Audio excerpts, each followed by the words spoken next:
FC Lawrence Cann to talk to us a little bit more about this incredible event. Lawrence, where'd you go? There he is. Welcome to Morning Footy. Thanks for joining us. It's great to be here. Thank you guys for having us. Okay, so you are kind of the man responsible for bringing the Homeless World Cup to Sacramento, California. Can you just, for people that don't know, can you tell us what this event is, how it works, and why it's now in California?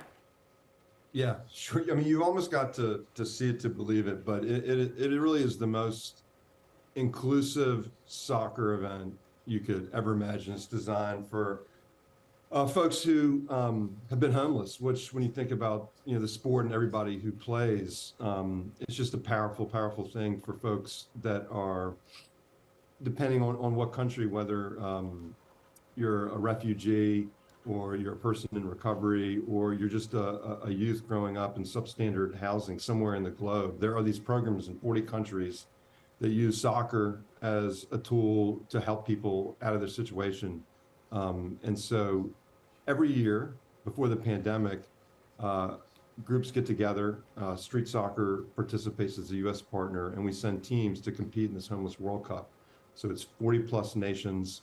We play a week-long 4v4 street soccer tournament. And what happens is it creates, inspiration that drives activity on the grassroots level. For, I think, to date, since the founding of the Homeless World Cup, over 1 million people have been involved in the grassroots programs around the world using soccer for social change. Lawrence, are you from the Philadelphia area by any chance? I'm not from the Philly area. I grew up in Virginia. Okay, because you say it like home. You do the O that they do in that area. So I was wondering. But we've been building street soccer programs in North Philly and in Kensington, and you've absorbed the accent. Spending time. I've had too much water. Or if I say that. I do want to know, for people who don't know, are these teams that are sort of structured prior to the World Cup? Where do they find the players? How do they qualify? What is the process by which that a player gets to a situation where they're homeless or in recovery and makes it to this Homeless World Cup? Right. So there are homeless service agencies. In the United States context, we work with partners in 10 cities. So that might be a shelter, a family shelter, transitional shelter. It might be a recovery program. And we work with a lot of refugee groups because asylum seekers and refugees are part of the groups that qualify for this tournament. So we partner with and help provide the coaches, the curriculum, the program, and work within folks within a social service context, if you want to call it. And they join teams and train, and then just like Charlie over there, if they are dedicated enough and they get selected for the national team, to travel to compete in the Homeless World Cup. Wow. That's incredible. Lawrence, over the years since you've been involved, are there any special stories that stand out in your mind that you could share with us? Yeah, I mean, there are a ton of incredible stories, obviously. I think, probably the story of this tournament is, an exceptional one. Here in Sacramento, one of our participants, a woman named Lisa Reitzman, was a former college soccer player and fell on drugs as she hoped to play professionally after school, and those opportunities were few and far between. She got depressed, fell on drugs, ended up in jail in a shelter, and joined the program that we had created in Sacramento.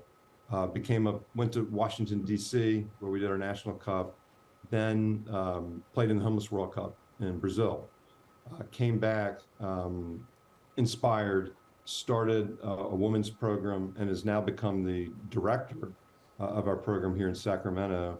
And she works for Street Soccer USA now, which has the Homeless World Cup program is one of the things we do. We run youth programs in underserved neighborhoods across the country.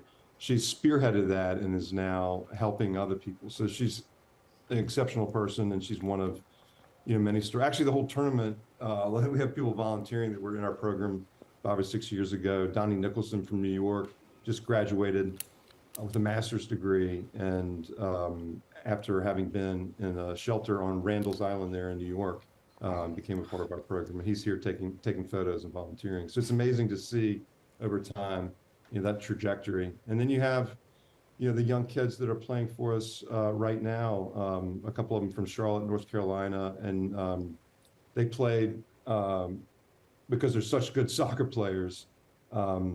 These 3 of them played in our Times Square street soccer tournament on the winning team in the competitive division. But these are young men who are asylum seekers who came here, ended up couch surfing, living wherever they could, but they were able to find a coach, a supportive community.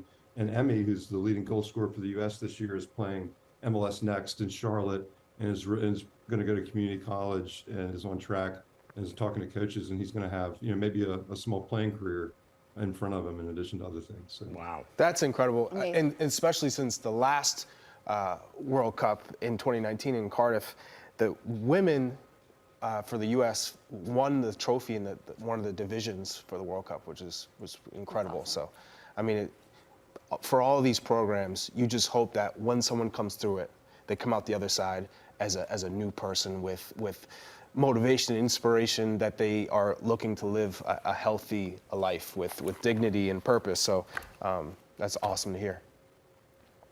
Yeah, I mean, it's all the things that we intuitively, naturally think about the value of sports and being on a team and being able to receive support from your teammates and give it to the others around you. And it's incredibly, powerful for folks who don't have those connections for whatever reason, that ended up, isolated, et cetera. And, there's a range of athletes in terms of soccer ability on display, but on the and it's all inspiring, but on the upper end, there's some seriously good soccer players. It's really, really entertaining 4v4 soccer.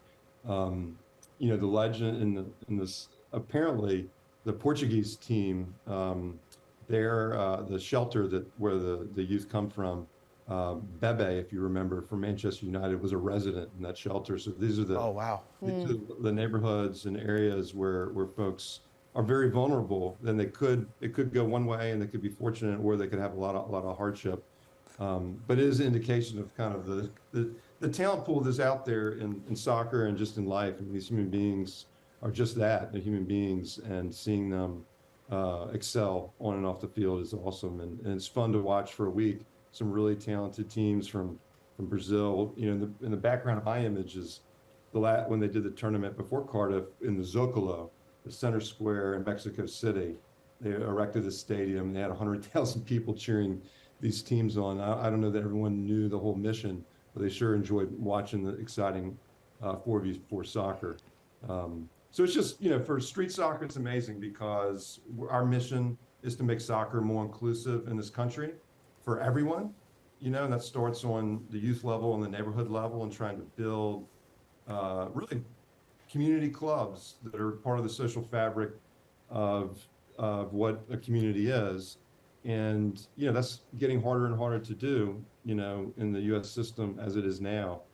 So to be able to bring this event to the United States ahead of the FIFA World Cup coming as a signal of what a more inclusive soccer environment can look like, that's why we wanted to bring this event here. Lawrence, so for you, though, you, I imagine, have quite a specific story with soccer, because it's one thing to run a foundation and a nonprofit that helps fight poverty and community building, but you specifically chose soccer as the vehicle to do that. So what inspired you to stay in this sport and use this sport as that type of tool?